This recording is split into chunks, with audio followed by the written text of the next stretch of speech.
আসসালামু আলাইকুম প্রিয় শিক্ষার্থীবৃন্দরা, আজকে তোমাদের আমি নতুন একটা এস্টিমেট তোমাদের শেখাবো। এখানে এই যে কুমিল্লা বোর্ড 2019 সালের এই কোশ্চেনটা আসছে, এটার থেকে আমরা কিভাবে নতুন নতুন কিছু ট্যাগ ফর্ম শিখবো। যে যে ট্যাগ ফর্মগুলো খুবই গুরুত্বপূর্ণ, কারণ এই একটা অঙ্কের মাধ্যমে তুমি এখানে অনেক কয়টা ট্যাগ ফর্ম শিখতে পারবা। যে ট্যাগ ফর্মগুলো তোমাদের এস্টিমেট করতে গেলে তোমাদের লাগবে 100%।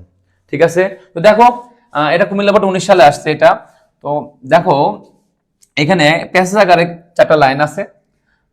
তো এখান থেকে কি কি আমরা ট্যাগ ফর্মগুলো শিখবো, সবাই একটু মনোযোগ সহকারে দেখো। আগে আমি সেগুলো সবাই একটু আলোচনা করব, তারপর আমি এই অঙ্কটা সলভ করব। বুঝতে পারছো? তো দেখো প্রথমে দেখো তোমার এখানে এই যে কুইক ব্রাউন ফক্স, এই কুইক লেখাটা তোমার হলো, তুমি যদি কুমিল্লা বোর্ড বইয়ের 19 নম্বর বইটা তুমি দেখো, দেখবা যে কুইক লেখাটা বোল্ড আকার আছে, অর্থাৎ গাঢ় আছে, বোল্ড আকার আছে। তো ওই যে বোল্ড আকার ক্ষেত্রে সেক্ষেত্রে কি ট্যাগ ফর্ম আসবে? বি।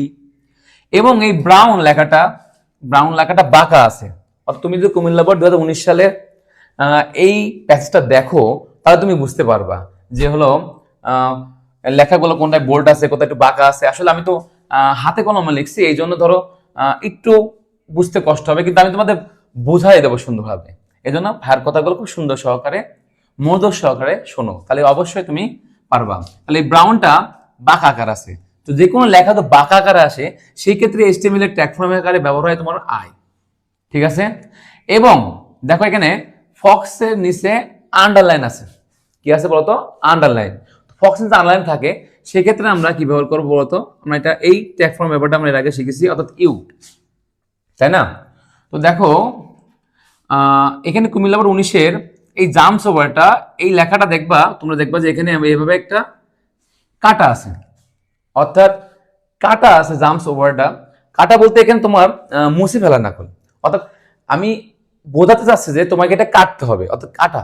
এই কোনো লেখাটা থাকবে এবং সেটা কাটতে হবে, সেই ক্ষেত্রে কোন ট্যাগ ফর্মটা ব্যবহার হয় এটা একটু ভালো করে দেখো। এক্ষেত্রে আসবে হলো তোমার হলো স্টেট, STRIK, স্টেট। ঠিক আছে, STRIK, স্টেট। এই স্টেট, ঠিক আছে, এই ট্যাগ ফর্মটা ব্যবহার হবে যে কোনো কোনো কিছু লেখা থাকবে, অর্থাৎ সেটাকে কাটা বোঝানোর জন্য। একটু তোমার একটু ভালো করে বোঝাই, লেট মি এক্সাম্পল। দেখো একটু তোমাদের ভালো করে বোঝাই, তাহলে একটু ভালো করে কথাটা ফলো করে আমি একটা সিম্পল একটা উদাহরণ দিয়ে বোঝাই। ধরো তুমি অনলাইনে কেনাকাটা করো না, অনলাইনে দেখবো অনেক প্রোডাক্টের দাম, ঠিক আছে, দেখবে এরকম টাকা লেখা আছে, এবং তোমার কি বলতো, তো এটা একটা পণ্যের দাম 500 টাকা। এখন ধরো এটা যদি মনে করো ডিসকাউন্ট বোঝায়, তো আমি যখন মনে করো ডিসকাউন্ট 400 টাকা যদি বিক্রি করতে হয়, তাহলে কি 400 দিয়ে এভাবে লেখে, তাহলে কি মানুষ কি বুঝবে যে 400 টাকা 100 টাকা কমে গেছে, অর্থাৎ ডিসকাউন্ট দিচ্ছে এই প্রোডাক্টের উপরে? কিন্তু না। কিন্তু যদি মনে করো এভাবে 500 লেখার পরে এভাবে কাটা থাকে এবং নিচে লেখা থাকে 400, ঠিক আছে, অথবা 300, তাহলে কি মানুষ বুঝবে? কিন্তু বলে যে যে প্রোডাক্টের দামটা 500 টাকা ছিল, এখন কি 400 অথবা 300 যেটা হোক ডিসকাউন্টে বিক্রি হচ্ছে, তাহলে খুব ভালো মতো ক্রেতা বুঝতে পারবে। সেই ক্ষেত্রে যখন কোনো এইচটিএমএল এর কোনো লেখা কাটা বোঝাবে, অর্থাৎ সেটা থাকবে কিন্তু কাটা বোঝা মুছা বোঝাবে না, সেই ক্ষেত্রে এই STRIK এই ট্যাগ ফর্মটা ব্যবহার হবে। এরপর আমরা আসি, দেখো এরপর আমরা কি করব বলতো, একটু মনোযোগ সহকারে দেখো। এরপর আমরা দেখো লেজি ডগ উপরে আছে, তো দা লেজি স্বাভাবিকভাবে আছে, আর ডগটা কি বলতো উপরে আছে, সেই ক্ষেত্রে আসবে উপরের ট্যাগ ফর্ম আমরা এর আগে শিখেছি, SUP। আচ্ছা, এবং তারপরে পরবর্তী লাইনে আসছি, অ্যানটা স্বাভাবিকভাবে আছে, এবং দেন এই দেমটা তোমার হলো নিচে আছে, নিচে করার ক্ষেত্রে কি আসবে? SUB। আর ইট কি বলতো? ফল। এটাও বাঁকা আকৃতি আছে এবং উপরে আছে, তো বাঁকার ক্ষেত্রে আই, আর উপরের ক্ষেত্রে SUP। তো এই লাইনটা তো মোটামুটি এই ট্যাগ ফর্ম মধ্যে করলে হবে। এরপর আছে প্রে টু লাইন। এই প্রে টু লাইন এই কথাটা দেখো বাঁকা আকৃতি আছে, তুমি যদি একটু ভালো করে বারবার এক কথায় বসি, এই তুমি তোমার বোর্ড বইয়ে যায় 19 সালের এই বোর্ডের কুমিল্লা বোর্ডের উদ্দীপক যদি দেখো, তাহলে দেখবা পে টু এই লাইনটা বাঁকা আকৃতি আছে এবং আনলাইন তো বোঝা যাচ্ছে। তো এই ক্ষেত্রে তোমার হলো বাঁকা আকৃতি এবং আনলাইন তো আমার এই আই এবং কি বলতো ইউর মাধ্যমেই করা যাবে, তাই না? আচ্ছা, তাহলে এই ট্যাগ ফর্ম গুলা দ্বারা সুন্দরভাবে এইচটিএমএলটা কমপ্লিট করা সম্ভব। ঠিক আছে, খুব সুন্দরভাবে আমি এটা তোমাদের করে দেবো অবশ্যই। তো এছাড়াও আরেকটা ট্যাগ ফর্ম তোমার খুব ভালো করে জানতে হবে, সেটা হলো BR। অর্থাৎ বিআর এর কাজ কি আমি তোমাদের অঙ্ক করতে করতে বোঝাবো। তারপর একটু বলি তোমাদের যে এই বিআরটা তোমার হলো, ধরো একটা লাইন শেষ করার পরে আরেকটা লাইন যখন শুরু করবো, অর্থাৎ একটা লাইন ভাঙা, একটা লাইন শেষ করে একটা লাইন ব্রেক করে আরেক লাইনে যাওয়া, সেক্ষেত্রে বিআর এর ব্যবহার আসবে। তো প্রিয় শিক্ষার্থীবৃন্দরা, আমি এই ট্যাগ ফর্মে তোমাদের এই এইচটিএমএলটা খুব সুন্দরভাবে করে দিচ্ছি। ঠিক আছে, তাহলে তোমরা মনোযোগ সহকারে দেখো। ঠিক আছে, দেখো এটা গতে আসছিল 3 মার্কের। তো এইচটিএমএল কথা তোমরা অবশ্যই জানো, উত্তর লিখতে হয় এবং শুরু বেসিক ট্যাগ ফর্মটা লিখতে হয়, সেটা হলো এইচটিএমএল, তারপর কি বলতো হেড টাইটেল। এখন টাইটেলটা হলো এখানে তোমার, তুমি যে কোনো কিছু নাম টাম দিয়ে এবিসি দিয়ে কোনো কিছু দিয়ে, ঠিক আছে, দিয়ে তুমি টাইটেল কি করতে পারো, সেভ করতে পারো, কোনো সমস্যা নাই।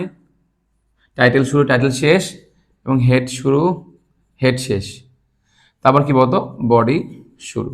এই হলো বেসিক ট্যাগ ফর্ম। যারা আমার আগের ক্লাসগুলো দেখছো ভিডিও, তারা অবশ্যই বেসিক ট্যাগ ফর্ম সম্পর্কে তার জ্ঞান থাকবে, কারণ বেসিক ট্যাগ ফর্ম না জানলে তার এইচটিএমএল করা তার দ্বারা সম্ভব না। ঠিক আছে, তো এই বেসিক ট্যাগ ফর্ম লেখা শেষ। এবার যেহেতু এটা বক্স আকারে নাই, অর্থাৎ প্যাসেজ আকার আছে লাইন বাই লাইন, সেক্ষেত্রে কি বলতো প্যাসেজ দিয়ে পি দিয়ে এই ট্যাগ ফর্ম দিয়ে শুরু করতে হবে, প্যাসেজ আকার আছে, এই জন্য পি ট্যাগ ফর্ম লিখতে হবে। আশা করি বুঝতে পারছি এই পর্যন্ত। এরপরে কাজকে দেখো তো, প্রথমে কুইক। এই যে কুইক লেখাটা কি আছে, আমি তোমাদের একটু আগেগুলো বোঝালাম যে কুইক লেখাটা বোল্ড আকার আছে। তো দেখো, তাহলে বোল্ড আকারের ক্ষেত্রে কি আসবে বি, তারপর লিখবো কুইক। তাহলে বোল্ড শুরু বোল্ড কি বলতো শেষ, বি শুরু বি শেষ, তাহলে কুইকের কাজ শেষ। এরপরে দেখো ব্রাউন। এই ব্রাউন লেখাটা আমি তোমাদের বললাম বাঁকা আকার আছে, মানে লেখাটা বাঁকা আকৃতি ভাবে আছে, এই জন্য এক্ষেত্রে আসবে কি বলতো আই দিয়ে শুরু করবো, আই ট্যাগ ফর্ম দিয়ে, এবং ব্রাউন লিখবো এবং আই শেষ করব। আশা করি বুঝতে পারছো, অর্থাৎ কুইক আর ব্রাউনের কাজ শেষ। এবার আমরা আসি ফক্স। তো ফক্স যেমন লিখবো, ফক্স তো লাস্ট খালি আনলাইন আকার আছে, তা আনলাইন লিখবো, আনলাইন দিয়ে ফক্স দিয়ে আনলাইন শেষ। তাহলে আমাদের প্রথম লাইনের কাজ শেষ। যখন প্রথম লাইনের কাজ শেষ, তখন আমি তোমাদের বলছিলাম যে এই যে বিআর, এই বিআর তোমার এই ট্যাগ ফর্মটা কি করতে ব্যবহার করতে হবে। ঠিক আছে, তো বিআর লিখলাম, আর এই বিআর এর শুরু আছে কিন্তু শেষ নাই, এটাকে এমটি ট্যাগ বলে। ঠিক আছে, তো এটার শুরু আছে কোনো শেষ নাই। তো এটা কোন ক্ষেত্রে ব্যবহার হয়, যখন একটা লাইন ভাঙা হয়, অর্থাৎ ব্রেক করা হয়। এমন না যে আমি এক লাইন শেষ করার পরে তারপর আবার নিচে তার লাইন শুরু করার জন্য, এমন না, মানে এটা একটা লাইন ব্রেক করার ক্ষেত্রে এখানে জায়গা নেই বলে আমি আমার নিচ থেকে লিখছি, এখান থেকে সাইড থেকে লিখছি। ঠিক আছে, অর্থাৎ এবার এই নিচের থেকেই শুরু করছি, এমন না যে বিআর দিয়ে শেষ করলাম তারপরে আবার এই পাশে লেখা যাবে না, এমন না। এর পাশে তুমি লিখতে পারো, কিন্তু আমি এখান থেকে লেখা শুরু করছি। আশা করি তোমরা আমার কথা বুঝতে পারছো। এরপর আমরা আসি জাম্পস ওভার। এই যে জাম্পস ওভার, এই লেখাটা কি দা কাটা আছে, কাটা তাহলে কি আসবে, একটু আগে তোমাদের আমি এটা নিয়ে একটু সুন্দরভাবে আলোচনা করে তোমাদের বোঝাইছি। তাহলে কি S T R I K ঠিক, জাম্পস ওভার, আবার শেষ। তো শুরু এবং কি strike, strike jumps over strike শেষ। আশা করি বুঝতে পারছো। তাহলে কোনো কিছু কাটা থাকলে কি করতে হয় সেটা আমরা শিখলাম। এরপরে কাজ দা লেজি। এই কথাটা সিম্পল ভাবে আছে, নর্মালি আছে, তো আমরা এটা লিখি যেমন আছে সেমন লিখি, দা লেজি। ডগ লেখাটা উপরে আছে, উপরে তাহলে কি হয় তোমরা জানো, এস ইউপি। তাহলে এস ইউপি দিয়ে শুরু করে ডগ লেগে এস ইউপি শেষ। অর্থাৎ এই ট্যাগ তুমি যখন লিখবা, তখন তখন কম্পিউটারে তোমার এই ডগ লেখাটা উপরে শো করবে, অর্থাৎ উপরে শো করবে, বুঝতে পারছো। কিন্তু তুমি যদি না লেখো, স্বাভাবিকভাবে লেখো, তাহলে লেখাটা উপরে শো করবে না। আশা করি বুঝতে পারছো। তাহলে এবার কি আবার বিআর লিখতে পারি, এক লাইন শেষ, যেহেতু আরেক লাইন ব্রেক করছে, পরবর্তী লাইনে যাওয়ার জন্য আমরা কি করব, বিআর লিখবো। এরপরে অ্যান্ডটা স্বাভাবিকভাবে আছে, তাহলে আমরা অ্যান্ড লিখি, এবং দেম, খেয়াল করতে হবে দেম অ্যান্ডের নিচে, অ্যান্ডের নিচে কি আছে বলতো, মানে শেষে মানে নিচে আছে, অর্থাৎ অ্যান্ডের নিচে আছে, নিচে থাকলে কি আসবে এস বি সাব লেখে দেম সাব কি বলতো শেষ। এবং খেয়াল করে দেখো ইট ফল, ইট ফলটা দেখো এখানে বাঁকাকৃতি ভাবে আছে এবং উপরে আছে, তাহলে সেই ক্ষেত্রে আমরা যেহেতু উপরে আছে তাহলে আমরা লিখতে পারি SUP এবং তারপরে বাঁকাকৃতি বলে আই, তারপর লিখবো